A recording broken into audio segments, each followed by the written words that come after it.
Alright guys, we got a 2000 Firebird with a refrigerant leak, and I put in UV dye and I couldn't figure it out, but I could hear a hissing noise, and lo and behold, with some soapy water, look what I found.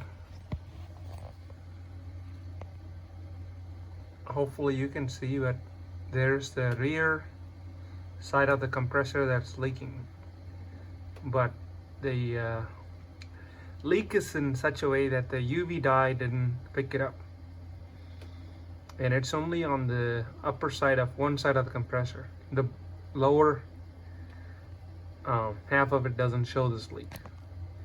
But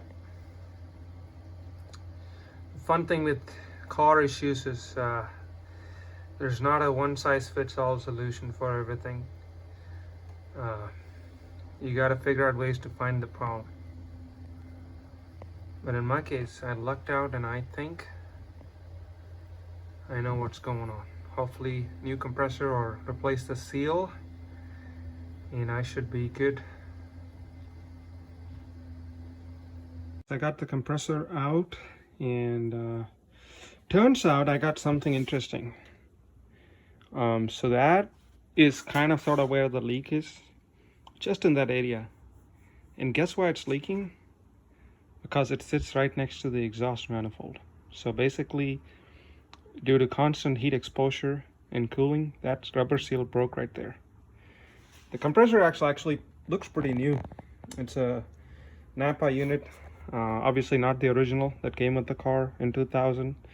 So I know some of you guys are gonna say I'm stupid and whatnot, but I'm just gonna JB weld it right around here, all the way around. The reason I think that's probably the better fix long term is because this right here, super close to the exhaust manifold, that part, even if I put a new unit in, that's gonna be the weak link right there. It's gonna leak right there, and I'm gonna be right back at it in a few years. And I wager if I put JB weld here and it works, it's probably gonna outlive just a new unit right there. So I wish GM had envisioned this problem and put a seal or a shield right between the exhaust manifold and the AC compressor, but that's what I'm gonna do. Alright guys, so the JB weld is done. Hope you can see it there.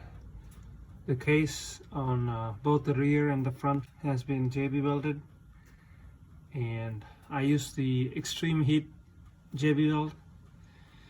Now a lot of you might again say that this was not the right way to fix it, but I hope you can see that the exhaust manifold is just right above where the failure point was. So I believe that the exposure to that temperature over and over again is what messed up that seal.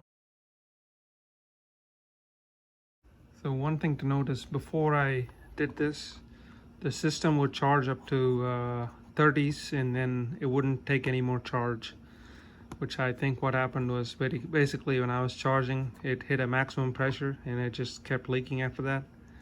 Now, right now, after I put in the 24-ounce charge, it's right there where the D is at the filled. So it stays up there, and after about 6 hours, it stayed right there. I took it on a drive, no issues whatsoever.